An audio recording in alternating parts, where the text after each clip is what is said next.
Rehab यानी Covid होने के बाद जो फिजियोथेरेपी की ज़रूरत पड़ती है उसके बारे में इस वीडियो में आपको बताएंगे। अब देखिए 2020 से कोरोना के बारे में हम सभी ने बहुत कुछ पढ़ा है, हम सभी बहुत कुछ जानते हैं, लेकिन कोविड एक ऐसी बीमारी है जिसे डरने की बिल्कुल ज़रूरत नहीं है। 80% लोग सिर्फ घर पर रहकर डॉक्टर की सलाह लेकर पूरी तरीके से ठीक हो सकते हैं। कोरोना का नाम कैसे पड़ा, कोरोना कहाँ से आया, कोरोना के लक्षण क्या होते, ये सब तो हम पढ़ते रहते हैं। कोरोना के आम लक्षण जैसे कि बुखार आना, थकान महसूस होना, सूखी खांसी, कोरोना के कम पाए जाने वाले लक्षण जैसे कि आंखें लाल होना, डायरिया यानी दस्त या जोड़ों में दर्द होना या स्किन पर रैश होना या टेस्ट और स्मेल का चला जाना, ये सभी लक्षण भी हमें पता है। बट जब इनमें से कोई भी लक्षण हमें आता है तो सबसे पहले हम डर जाते हैं और इसी डर की वजह से हम वो बीमारी को और बुरा कर देते हैं।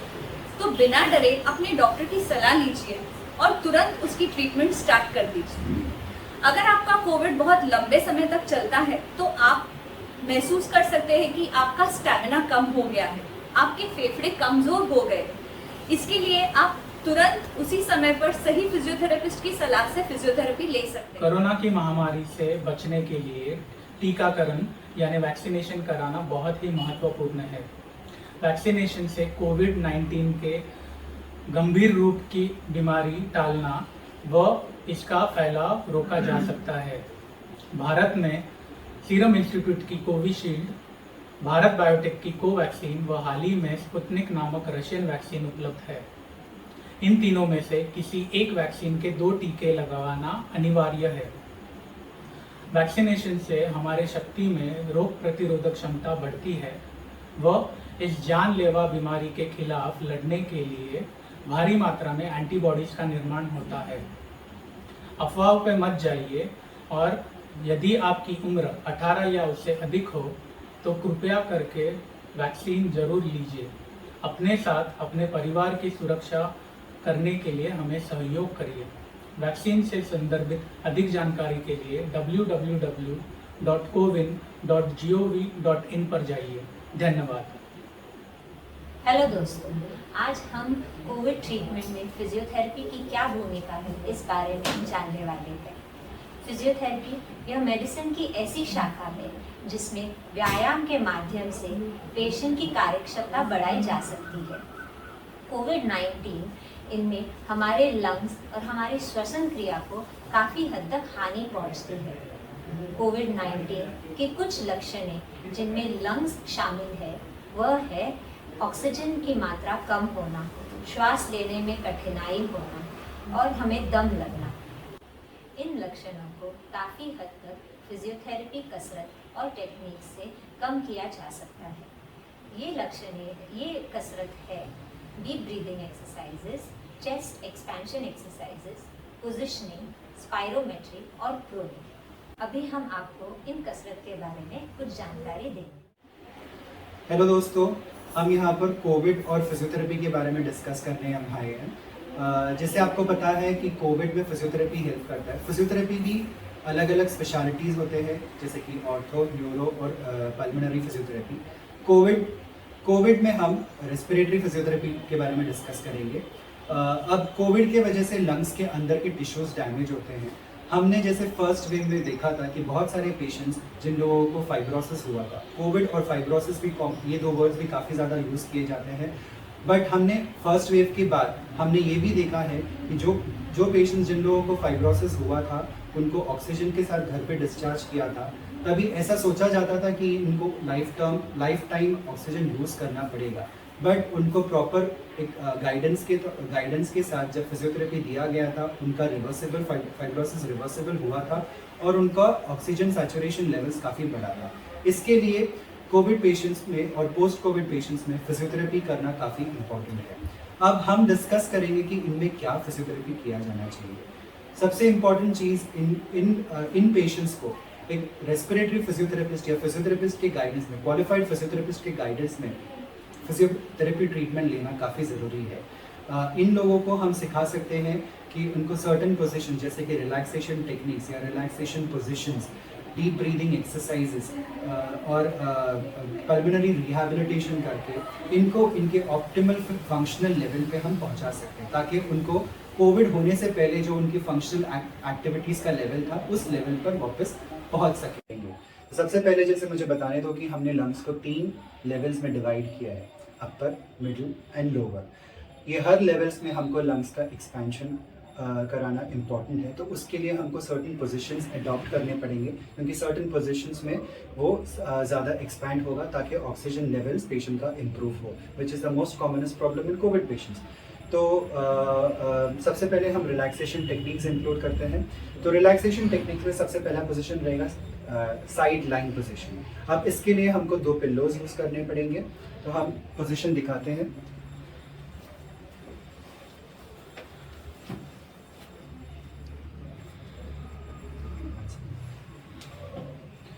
अब पेशेंट को इस पोजीशन में डीप ब्रीदिंग जैसे उनको पॉसिबल होता है वैसे उनको करना है। अब इस पोजीशन में आप देख सकते हो कि पेशेंट के बैक साइड को, लंग्स के बैक साइड को स्पेस मिलता है उसको एक्सपैंड होने को, क्योंकि अपने लंग्स का लोअर पोर्शन जो लोअर लोब है वो सबसे ज़्यादा पीछे की तरफ है। नेक्स्ट पोजीशन रहेगा प्रोन पोजीशन।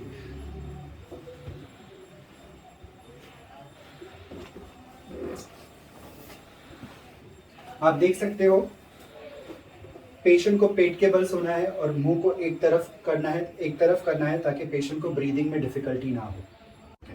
अपना थर्ड रिलैक्सेशन पोजीशन रहेगा बेड साइड सिटिंग में। पेशेंट को हमने बेड साइड सिटिंग में लाया है और पेशेंट का फोरआर्म हम पिलो पे सपोर्ट कर रहे हैं। ऑल्टरनेटिवली पेशेंट एक चेयर पे बैठ के डाइनिंग टेबल का सपोर्ट लेके भी ये पोजीशन अडॉप्ट कर सकता है। अब इस पोजीशन में पेशेंट ने फोरआर्म को पिलो के ऊपर सपोर्ट किया है। पेशेंट को थोड़ा सा लीन फॉरवर्ड करना है और पेशेंट को पर्स लिप ब्रीदिंग करना है। हमारा फोर्थ रिलैक्सेशन पोजीशन स्टैंडिंग में रहेगा। पेशेंट को वॉल के नजदीक स्टैंड करना है, पेशेंट को साइड में लीन करना है और patient purse lip breathing perform करेगा।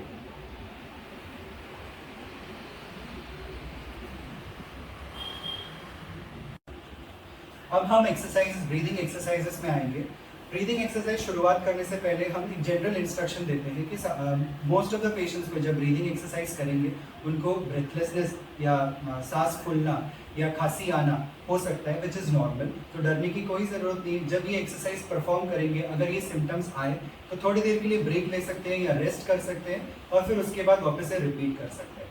सो फर्स्ट हम पर्स लिप ब्रीदिंग के बारे में दिखाएंगे आपको। पर्स लिप ब्रीदिंग में पेशेंट एकदम रिलैक्स पोस्चर में बैठा हुआ है। पेशेंट को बस नाक से लंबी सांस लेनी है और धीरे से मुंह से सांस छोड़ना है। ऐसे छोड़ेंगे जैसे कि गर्म चाय को कैसे हम फूंक मारते हैं उस हिसाब से फूंक मार के छोड़ना है। नेक्स्ट एक्सरसाइज हम इंक्लूड करेंगे डायफ्रेगमेटिक ब्रीदिंग। अब डायफ्रेगमेटिक ब्रीदिंग में पेशेंट को रिलैक्स पोस्चर में बैठना है, रिलैक्स सिटिंग पोजीशन है। पेशेंट का हैंड प्लेसमेंट रहेगा, एक हाथ एब्डोमेन के ऊपर और एक हाथ चेस्ट के ऊपर।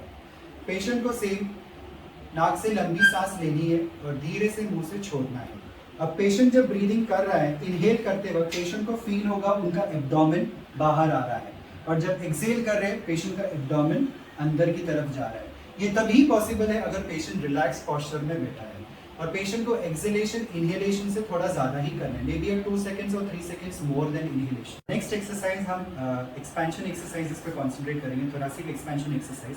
उसमें से सबसे पहले हम देखेंगे पेशेंट को अपर चेस्ट रीजन अपने को एक्सपैंड करना है। तो पेशेंट का हैंड प्लेसमेंट कैसे रहेगा, एक हाथ यहाँ पर और दूसरा हाथ यहाँ पर। अब पेशेंट जब हैंड प्लेस कर रहा है उस पर प्रेशर नहीं देना है, it is just to feel the chest movement. Patient को नाक से लंबी सांस लेनी है और धीरे से मुंह से छोड़ना है। अब इस पोजीशन में भी आप देखोगे जब पेशेंट सांस ले रहा है पेशेंट का चेस्ट वॉल मूवमेंट थोड़ा, जब सांस ले रहा है तभी ऊपर की तरफ मूवमेंट हो रहा है और जब सांस छोड़ रहे हैं नीचे की तरफ मूवमेंट। नेक्स्ट एक्सरसाइज हम सेगमेंटल एक्सपेंशन एक्सरसाइज यूज करेंगे। अब इस एक्सरसाइज में पेशेंट को उनके हैंड्स को उनके रिब केज पर प्लेस करना है ऐसे। अब इसमें पेशेंट जब सांस लेगा नाक से लंबी सांस लेना है और धीरे से मुंह से छोड़ना है। जब सांस लेते हैं जब पेशेंट सांस लेते हैं आपको दिख सकता है कि पेशेंट का रिब केज बाहर की तरफ मूव हो रहा है और जब पेशेंट सांस छोड़ता है रिब केज अंदर की तरफ जा रहा है। नेक्स्ट एक्सरसाइज हम थोरेसिक एक्सपेंशन एक्सरसाइज करेंगे। उसमें breathing exercise with hand movements होगा। स्टार्टिंग पोजीशन रहेगा, दोनों हाथ सामने की तरफ। अब पेशेंट जब लंबी सांस ले रहे हैं तब हाथ को ऊपर की तरफ मूव करना है, और जब पेशेंट हाथ नीचे लेके आएगा तब मुंह से सांस छोड़ना है।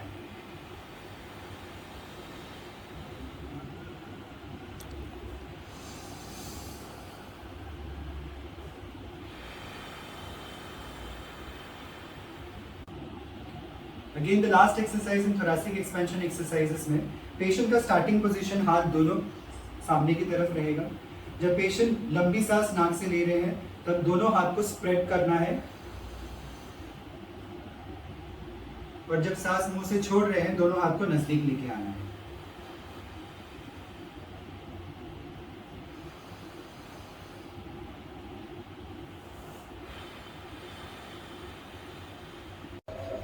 आपके फिजियोथेरेपिस्ट और फिजिशियन के गाइडेंस के अनुसार आपको जितना जल्दी पॉसिबल हो वॉकिंग भी रिज्यूम करना चाहिए। Daily at least minimum 6 to 10 minutes of walking के साथ आपको चालू करना चाहिए। अब इसमें भी अगर आपको इस दौरान कुछ भी सिम्टम्स जैसे कि सांस फूलना या खांसी आना कुछ भी अगर होता है तो आप इसमें ब्रेक ले सकते हो। 2-3 मिनट्स रिलैक्स होके हमने जो पहले आपको रिलैक्सेशन पॉस्चर्स और रिलैक्सेशन टेक्निक्स बताए हैं उनमें से कोई भी पोजीशन आप अडॉप्ट करके खुद को रिलैक्स करने के बाद फिर से वॉकिंग रिज्यूम कर सकते हो। बट एक्सरसाइजेस के साथ साथ आपको वॉकिंग भी काफ़ी इम्पोर्टेंट। तो आज हम कोविड की वजह से हॉस्पिटल से डिस्चार्ज या फिर प्रोलॉन्ग बेड रेस्ट के बाद आपके फिजिकल एक्टिविटी जो आपकी रेगुलर एक्सरसाइज है उस तक वापस कैसे जाए इस बारे में आज हम चर्चा करने वाले हैं। ये जो हॉस्पिटल बेड टू जिम ये जो प्रोसेस है ये हम 5 स्टेजेस में कंप्लीट करेंगे। स्टेज 1 हॉस्पिटल से डिस्चार्ज होने के बाद पहले 7 से 10 दिनों का जो स्टेज है दैट इज स्टेज 1। स्टेज 1 के दौरान आप यूजुअली रेस्ट करोगे, ब्रीदिंग एक्सरसाइज करोगे और उसके साथ सिंपल एक्सरसाइजेस जो आपकी फ्लेक्सिबिलिटी और मोबिलिटी इंप्रूव कर सकती है वैसे आप करोगे। अलॉन्ग विद दिस आप घर के अंदर सिर्फ जो सबसे जरूरी चीजें हैं उस चीजों के लिए ही आपकी वॉकिंग सीमित रखिए। स्टेज 2 7 से 10 दिनों का स्टेज 1 खत्म होने के बाद स्टेज 2 में आप जनरली लाइट वॉकिंग या फिर लाइट योगा कर सकते हो। अलॉन्ग विद दिस एक्सरसाइजेस आप इसके साथ दिनचर्या की जो बहुत आसान काम है वैसे सब आप काम इसके साथ चालू कर सकते हो। स्टेज 3 में आप आपकी वॉकिंग मॉडरेट इंटेंसिटी तक लेके जा सकते हो। ये मॉडरेट इंटेंसिटी वॉकिंग आप एवरी अल्टरनेट डे कर सकते हो। अलॉन्ग विद दिस वॉकिंग आप घर के जो काम है उनमें ब्रेक ले लेके आप घर के सारे काम कर सकते हो। स्टेज 4 में आप आपके कोविड होने के पहले की जो एक्सरसाइज इंटेंसिटी थी उसके 80 to 85% के एक्सरसाइजेस आप चालू कर सकते हो। अलॉन्ग विद दिस आप आपके दिनचर्या की सारी काम इसके साथ कर सकते हो। स्टेज 5 जनरली आपके कोविड होने के पहले की एक्सरसाइज की इंटेंसिटी तक पहुंच जाता है। इसके दौरान आप स्टार्टिंग में बॉडी वेट स्ट्रेंथ ट्रेनिंग कर सकते हो जैसे कि पुशअप्स और स्क्वाट्स जैसे सिंपल एक्सरसाइजेस चालू कर सकते हो, और जैसे आप प्रोग्रेस करो आप वेट्स के साथ रेजिस्टेंट ट्रेनिंग कर सकते हो। इस सारी प्रोसेस के दौरान आपको एक बात ध्यान रखनी है कि ये ऑल 5 स्टेजेस आपको हफ्ते भर के लिए मिनिमम कंटिन्यू करने हैं। अगर ये कोई भी एक्सरसाइज करते हुए आपकी सांस फूलती है या आपके छाती में दर्द होता है तो आपको आपके फिजियोथेरेपिस्ट और फिजिशियन को कांटेक्ट करना है। इसके साथ साथ आपको एक बात ध्यान में रखनी है कि कोविड होने के बाद अगले 180 दिनों तक आप हाई इंटेंसिटी एक्सरसाइजेस नहीं कर सकते। आजकल कसरत करवाने वाले बहुत लोग हैं, लेकिन कसरत के दौरान कभी कोई तकलीफ हो तो एक फिजियोथेरेपिस्ट ही आपको सही सलाह दे सकता है। इसलिए आप अपना इलाज एक रजिस्टर्ड फिजियोथेरेपिस्ट से ही करवाइए। हेलो दोस्तों, हम बात करेंगे कोविड में आहार का जो महत्व है वो कहाँ तक है। तो कोविड में स्वास्थ्य आपको जो संतुलित रखना है और जो रोग प्रतिरोधक शक्ति को बढ़ाने के लिए जो आपको सबसे ज़्यादा महत्व है वो है ये आहार। और इसी आहार में आपको सबसे ज़्यादा अगर कुछ ज़रूरी है तो उसे सही समय पे लेना और सही मात्रा में लेना, जिसमें सबसे पहले आता है पानी। पानी का सेवन सबसे ज़्यादा करना बहुत ज़रूरी है और टाइम टू टाइम लेना बहुत ज़रूरी है।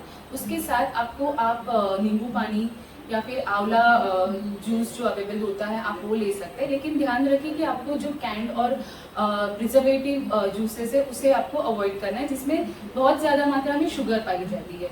उसके अलावा आपको ताज़े फल, सब्जियां सब सेवन करना बहुत ज़रूरी है, लेकिन आपको ध्यान रखना है कि इन्हें ज़्यादा उबालना नहीं है। जैसे सब्जियां आप अगर उनको उबालते हो तो उसमें जो अच्छी मात्रा में न्यूट्रिएंट्स होते हैं वो चले जाते हैं। उसके बाद अगर हम बात करेंगे तो बच्चों के लिए आपको ज़्यादा ध्यान रखना है कि उनको पैक्ड फूड, प्रोसेस्ड फूड से थोड़ा दूर रखिए, क्योंकि उसमें भी जो ट्रांस फैट्स पाए जाते हैं जिससे कि हमारी जो रोग प्रतिरोधक शक्ति होती है वो कम हो जाती है। उसके अलावा आपको ध्यान रखना है कि आप जब खाना बनाते हैं तो उसमें जो शुगर की मात्रा होती है और जो नमक की मात्रा होती है वो थोड़ी कम रखें, जिससे कि आपकी इम्यूनिटी बनी रहती है। अगर हमें हमेशा के लिए ये मास्क निकालना है तो हमें कुछ महीनों तक सख्त नियमों के अनुसार मास्क पहनना होगा। अगर हमें दोस्तों रिश्तेदारों के साथ सोशलाइज होना है तो हमें सख्त नियमों के अनुसार सोशल डिस्टेंस मेंटेन करना होगा। हैंड वॉश, हाथ धोना साधारण साबुन से समय समय पर, इससे वायरस की एक्टिविटी को हम कम से कम रखेंगे। जितने हम लोग सख्त नियमों का पालन करेंगे उतना आने वाले कुछ ही समय में, कुछ ही महीनों में हम लोग इस महामारी से बाहर निकल जाएंगे। हम हमारी नॉर्मल जिंदगी में फिर से आ सकेंगे। Thank you. कोरोना से ना डरिए, सभी नियमों का पालन करिए, सही इलाज कर कोरोना से लड़िए, फिजियोथेरेपी से पूरी तरह तंदुरुस्त बनिए।